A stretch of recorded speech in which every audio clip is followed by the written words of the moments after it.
we wanted to go out and meet with the folks that have their boots on the ground in the Permian Basin. Past mayor of Midland, Mr. Jerry Morales, had great things to say about a city that fights through the downturns and how exciting it is to have the oil and gas industry as a backbone to a city.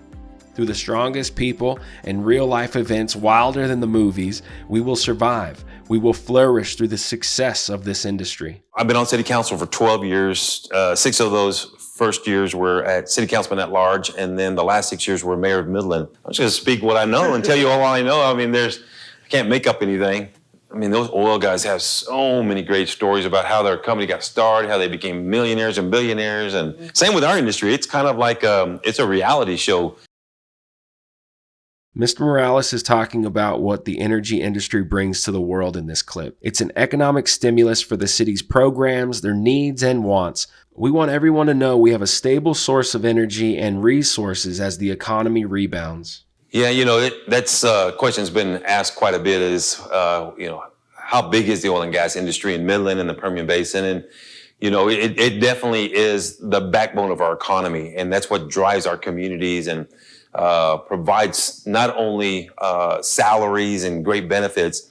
I will tell you that what our oil industry, our oil companies, the service companies do for our community, for education, for nonprofits, for medical, even for me, for the retail restaurant industry, it supports us. I mean, in so many different ways. It's amazing. And people don't realize that. They don't see how many lives they're touching and how much more better they're being mentors to our kids and showing them that the oil company CEOs are saying, you know what, I'm going to pay you to take a day off from your job to go to the schools and spend a whole day with the students talking about what you do. How did you get your education?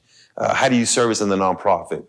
But what I'd like to say and really want people to understand, though, is it's not so much as just about the jobs and the great pay and the benefits that they bring, but God, the impact that they make in our community that makes our community so vibrant, so strong, and so well known, not only in the state, but throughout the nation. One thing that if you're born and raised in Midland or you're in the oil and gas industry, they always come back. It always comes back, and you always want to be prepared. And I think that one of the things that we've learned from the 80s and 90s is that you've heard the term, you better put some money away, you better save for good times. Guy, I promise you, if you'll let it come back one more time, I'll put it in the savings account.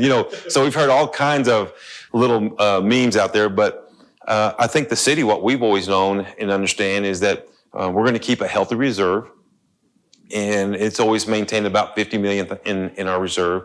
In that downturn of 2016, we were able to really keep operating.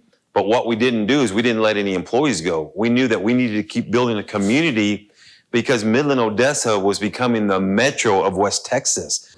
But we're very proud that we had a low tax rate. We were very proud that we were able to continue growing our city with what we had available, and we did a great job with it. So the city operates just like any business, and there's a business plan, and every department has a business plan, and the city council approves it through the budget. One of the benefits from the oil and gas, we'll use parks for instance. If you drill on a city park property, those funds, those royalty funds have to stay in parks. So we were able to receive great royalty monies to improve our parks. One of the things that we did as a city council, we did what was called Chapter 380 agreements, and that's helping incentivize companies to move to Midland.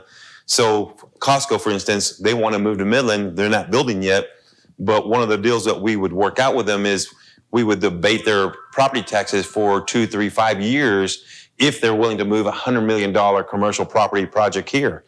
There was a lot of people moving in, and we didn't have, we had high rents, we had high mortgages. And so we said, we've got to get this supply and demand model in. And that's what kind of pushed a lot of these apartments to be built is, come on, let's work with us, we'll work with you. Let's get these rents where they're more workable for the everyday citizen. Our teachers can't afford it. Our police and fire can't afford it. My restaurant employees can't afford it. So, I'm hoping that kind of free enterprise market system is going to work in the long haul. And actual Congressman Conaway called and he said, I'm up here in Washington and I'm having to talk to the Democrats about, there's the Green Deal going on, and there's the issue of that the oil and gas industry is destroying the environment and destroying the land and contaminating the water. And, would you mind coming up here and talking a little bit about the relationship between the oil and gas industry and the city of Midland and the Permian Basin? And sure, I would love to talk about it because I was born and raised here, and I've seen it over the last 50 years of how the oil and gas industry has made a tremendous impact into our communities.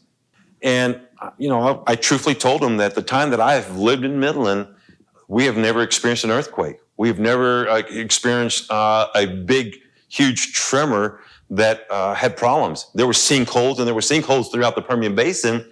But a lot of that, in my beliefs and understanding, is those came from years and years and years ago when there wasn't as strict regulations, and they finally caved in. But I felt like we did a great job in Washington talking about how great that we work unified from the oil and gas industry to the city of Midland and the county in making sure that we're protecting the environment, protecting our citizens. And so it was a great story. But I think at the end of the day, what we all came to a conclusion is the relationship that our communities have with each of those respective industries, and how that we all try to work together to protect, again, the areas that we come from. And so, it was a great discussion, but we know that, and it's very black and white. We're very Republican in Midland. It's a very conservative community. Oil and gas is our backbone, and we're going to defend it tooth and nail.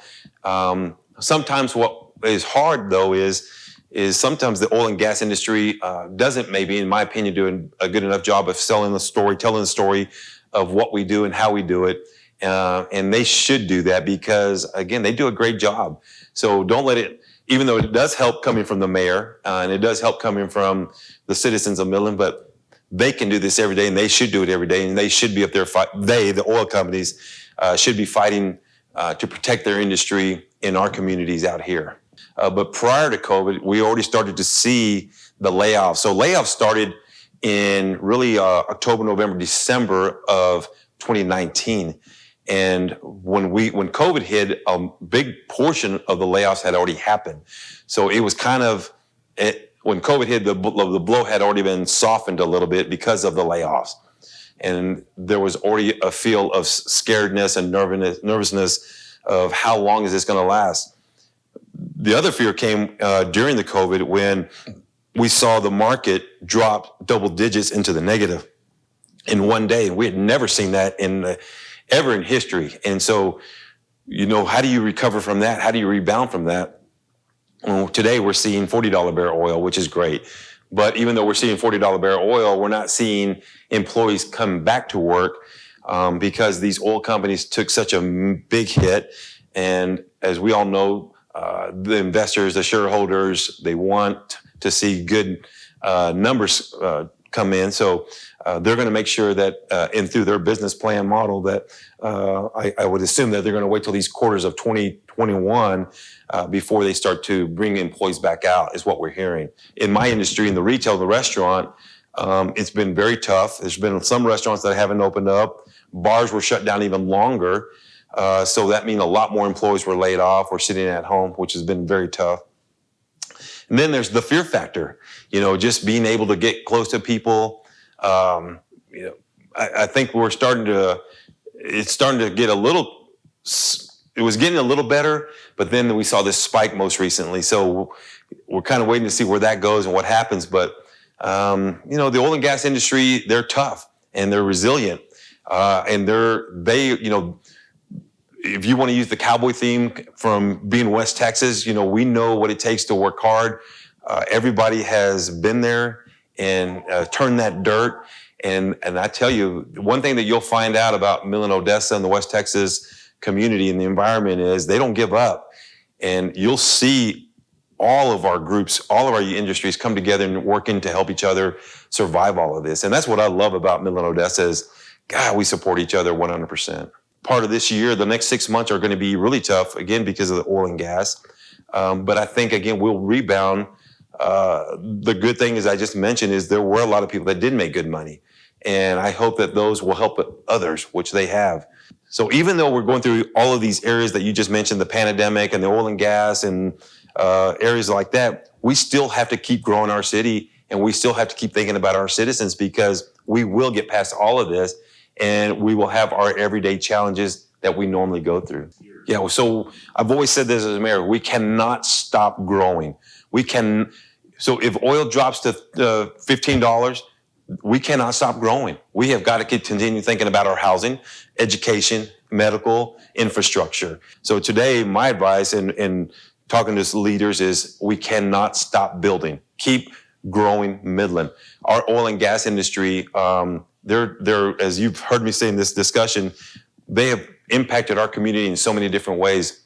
But they formed a group called the Permian Strategic Partnership.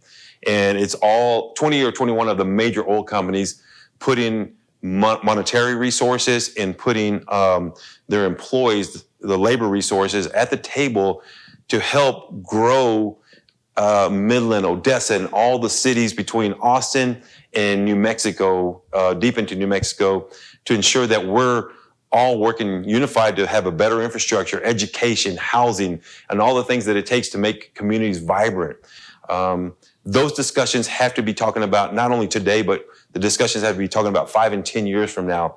So if COVID is the discussion, and if COVID and what's coming out of COVID is going to be the new future, then we need to start talking about how do we build these buildings now? Do we start putting window partitions? Do we start putting, restaurants are going to have to start building booths with partitions? Do we need to start talking about 3 and 4 foot distancing? Everything that we need to do is we need to put a plan together, have good leadership discussion, include our community, because our community is what's buying it and making our city work. And so if we don't include our citizens in all of these areas and help them decide how this community looks, then we will fail. The leaders that we've had in the past and the leaders that we're in today, but if we have got to get our millennials, our young entrepreneurs engaged in growing our community. They have got to be a part of the discussion. They have to be at the round table. And I think that is what we're seeing, a little bit of a challenge in our community is they're caught up in their own world. And if we want Midland to continue to grow and be vibrant, they need to understand some of the issues that we had in the past, some of the issues that we're having today, the challenges, and what it's going to take to get Midland forward. So I think it's important that our young millennials get engaged.